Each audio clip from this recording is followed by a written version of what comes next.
All right, we are live coming to you via Starlink from northeast Syria today. And I can't tell you exactly where I am because we don't want to give bad people information they don't need to know. But for the first time ever, Israeli drones are striking directly at HTS, the interim government inside Syria. Not Hezbollah, not Iran, but HTS.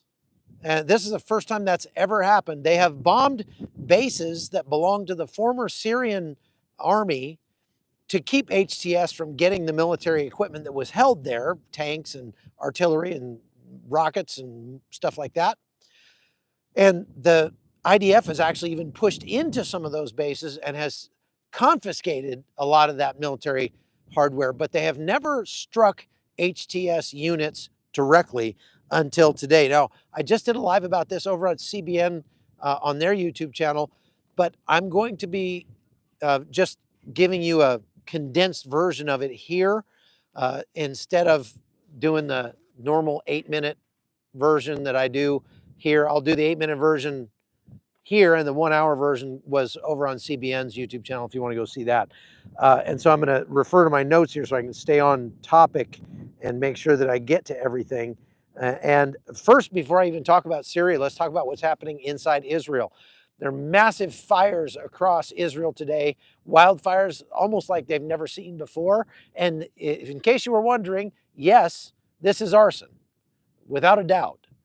They've arrested 3 people at least on arson charges already.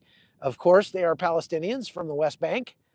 And Hamas is calling on people to start fires across Israel. They put out a message to people outside of Gaza that says, youth of the West Bank, youth of Jerusalem, and those inside Israel, set their cars ablaze. Gaza awaits the revenge of the free. That was written by that terror organization, encouraging people to go start fires. And you know, I've been talking about this for some time.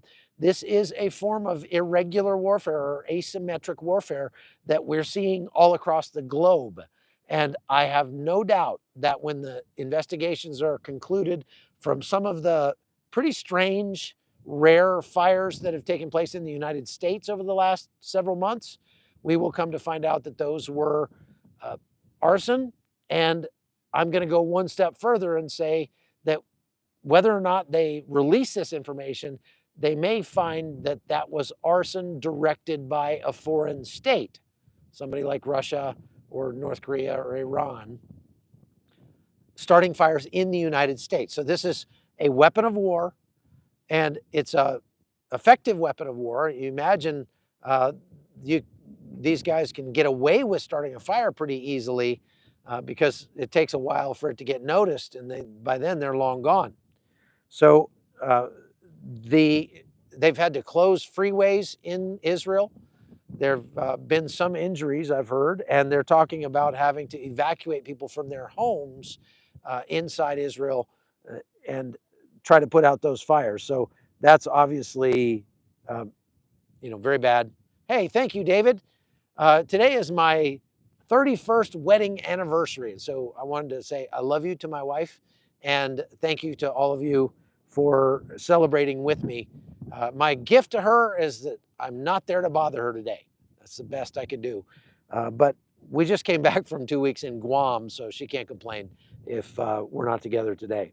Now, first of all, let's just go back and talk about what happened in Syria to kind of start all this problem. Thank you for the happy anniversary, and make sure you post where you're watching from too. I like to see that in there. Where is Mama Rissa? She's up in Oregon or Washington? Washington. Yeah, I think Washington. Because I went and spoke in George, Washington, and she was going to come see me. So, Bashar al-Assad, the dictator of Syria, very bad person, was deposed in December 2024. Now, one little interesting tidbit we just found out is a couple days ago, somebody broke into the mausoleum where his body was placed, the graveyard, and stole the body of Hafez al-Assad, Bashar al-Assad's father. They don't know where it is. That just happened. And So there's that. I don't know. That's interesting. But when Bashar al-Assad was deposed, it caused a power vacuum.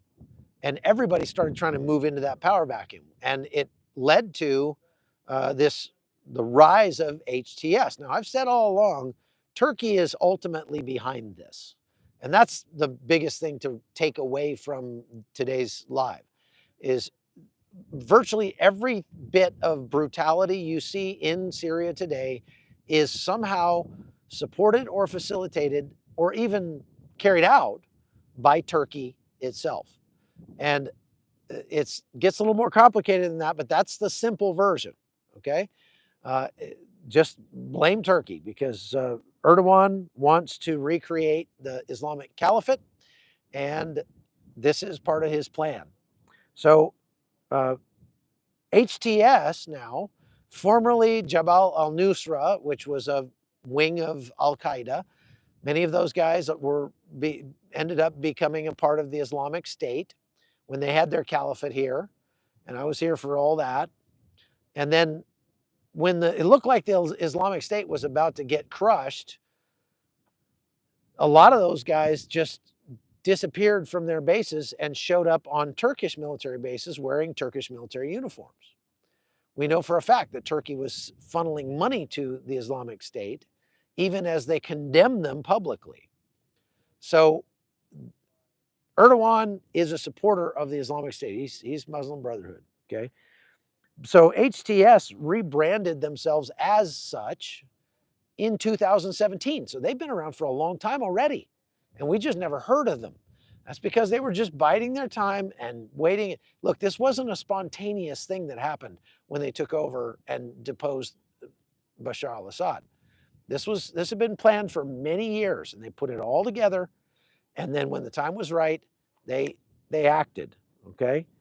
Now, they have about 10 to 15,000 fighters. Their leader is Abu Muhammad al-Jalani, or also known as al-Shara. He's a Salafi jihadist, former ISIS, bad person. And even though he's put on a suit, you can put a monkey in a suit and it's still a monkey. And you can put a terrorist in a suit and he's still a terrorist. You can put a Smurf in a suit and he's still blue. So take your pick. So without a doubt, the people here in Syria do not trust him and do not trust HTS. And I've talked to many women since I've been here who have said, if HTS manages to take over Rojava, which is where we are here in eastern Syria, we will flee. We will leave and go to another country because we will not live under what is essentially Taliban rule. Now, just imagine if the United Nations and the United States and Great Britain and Germany were all just lining up to meet with the supreme leader of the Taliban and congratulate him on bringing law and order to Afghanistan.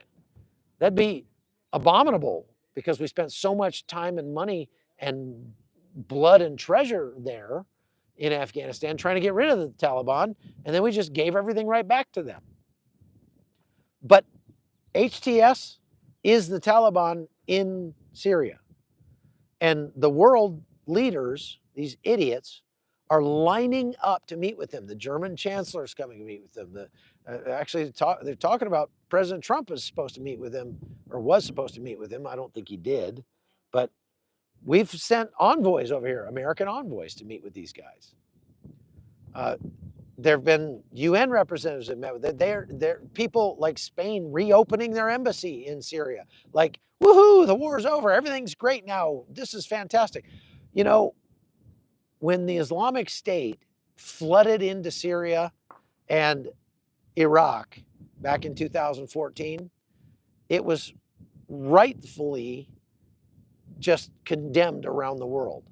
And countries across the globe marshaled their military forces and brought them to Syria to destroy the Islamic State because they would not allow a bunch of head cutter offers to have their own country. If you do that kind of thing, you don't get to have nice things. You can't have your own country. Sorry. So everybody from Russia to Syria, the Bashar al-Assad, to Turkey, to Iraq, I mean, everybody was against them. And they destroyed that caliphate, but they didn't destroy the idea and they didn't destroy most of the people. Those people just bided their time and regrouped here in Syria. And then in December of last year, they pushed into Damascus and took over the country. So most of the people that are fighting for HTS right now are the same people that we were fighting, American troops, with the Kurds and the Iraqis and the Turks and the Syrians and the Russians. We're all fighting back in 2017, 18, 19. They just realized, okay, so the whole black pajama thing and the head cutter offer thing, that didn't go over so well if we want to have our own country. So we're going to reload and try this again. And we're going to, do it a little differently this time. We'll put on suits and we'll pretend that we're, very progressive. But meanwhile, you talk to people that have been to Damascus and been to Homs and been to the places that HTS controls. The women are sitting in the back of the bus. They have to wear the whole draperies and everything. And they're being horribly persecuted. Many extrajudicial killings, people getting their doors kicked in the middle of the night, families disappearing, stuff like that.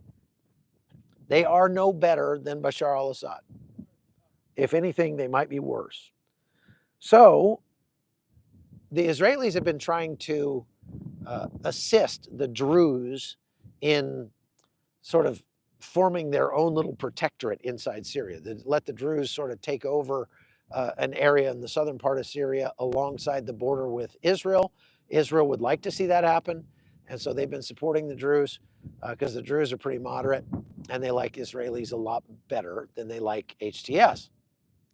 So when HTS forces started pushing into Druze neighborhoods today, Israeli drones flew over and started bombing HTS forces directly. That's where we have this direct confrontation now between Israel and the Syrian transitional government. And we say transitional government because, believe me, al-Jilani will never be president of Syria, like legitimate president elected by the people, because nobody here wants him to be president. He'd have to win over the Kurds, he'd have to win over the Christians, he'd have to win over the Yazidis and the Druze. Everybody, those people don't want him. So he's not going to have an election. He says, oh, we'll have him at some point in the future. We've already rewritten our constitution.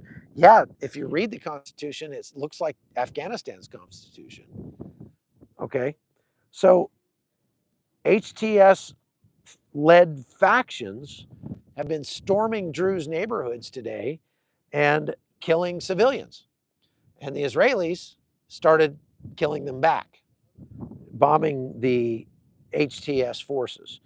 The Druze are mobilizing their people and going to fight against HTS now in that area. Okay, so that's one whole conflict. Now let's talk about the other whole conflict, which is what's happening here. And that's the Kurds against the Syrian National Army, SNA. The SNA are exactly the same ideology and objective as the HTS, as the Islamic State, as Al-Qaeda. There's exactly the same extremism. However, the SNA is Turkey's proxy here. And so Turkey supports them and gives them air support, US F-16 fighter jets, gives them artillery support, and things like that. So with that in mind, they've got a much larger force, about 70,000 fighters. They're well-funded and trained by Turkey. And then you've got the Kurds. The Kurds have about 60,000 forces. They've been backed by the United States since 2015, but our support has waned, to put it mildly. We just pulled half our troops out of Syria the day before I came into Syria. We saw them come into Iraq and go to the airport in Erbil.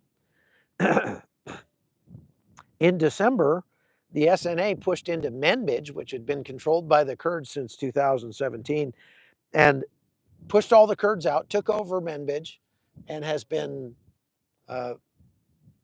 really brutally repressing the people in Manbij ever since. If you want to donate to the Free Burma Rangers, go to the freeburmarangers.org, or just Google it, Free Burma Rangers, and I would encourage you to do so. Free Burma Rangers is completely donor funded, and we can always use more donations. So go to freeburmarangers.org and donate there directly. Question. Did the U.S. stop fighter jet sales to Turkey? Well, they paused some because they were going to get F-35s. And giving Turkey F-35s would be a really bad idea. So we didn't give them those. Important information on the Druze are not Islamic. They believe in reincarnation. Yeah, they're a cult of Islam is the best way I can put it. They do have some similar beliefs, but they're very cagey about what they actually believe, and they don't want anybody really to know. Anyway, the fighting between the SNA and the Kurds has been pretty brutal. And there have been more than 300 reported deaths just in the fight for Manbij. There were almost that many, maybe even more, at Tishrin Dam, which is right on the Euphrates River. And what they're trying to do is the Kurds are trying to say, we will own everything east of the Euphrates. HTS and Syrian National Army can have everything to the west of the Euphrates. We won't bother you, you don't bother us. And HTS and the SNA are saying, that's not going to work for us. We want everything. We're not going to talk about splitting Syria up. We want everything. And the only thing stopping that from happening is the United States. So if the United States calls HTS on the phone and says, you better leave those Kurds alone. We're not going to let you take over Rojava. Then the Kurds will keep Rojava. If that phone call doesn't come, or worse yet, the U.S. calls and says, we'd like to see a unified Syria, so you guys do what you got to do. Then HTS is going to come in here, and there's going to be a lot of blood spilled on this ground that I'm standing on. And the Kurds here are preparing for that, without a doubt. They are digging tunnels everywhere, hundreds and hundreds of miles of tunnels all across this country. I went into some of them yesterday, and I put that video up just a little while ago. You can watch that here on the YouTube channel if you want to see it. Highly recommend you go watch that. It's amazing, those tunnels. I could have easily gotten lost down there, and you'd never see me again. So the Kurds know that their biggest enemy is going to be Turkish drones, and they're preparing accordingly. In some places that we went, they are building roofs over all the main streets in the cities so that you can't see the cars that are driving around in the city. You can't track things, and that's meant to keep the drones from blowing things up.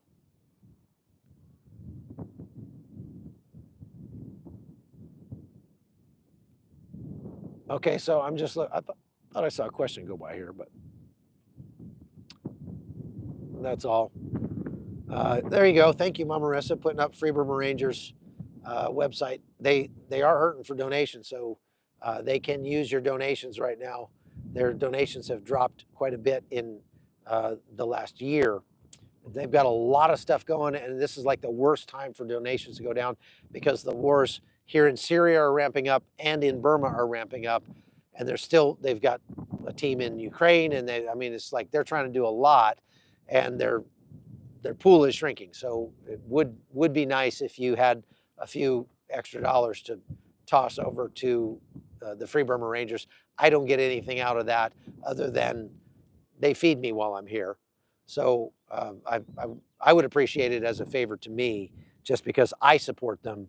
And last year, the Hot Zonians gave $30,000 to build a hospital in Burma. And that hospital is now up and running and treating patients and saving lives thanks to you. So thank you. Thank you for doing that. and for being so generous. Now, the battle for Tishrin Dam started in December and has been ongoing. And at first, the SNA and Turkish drones took out the dam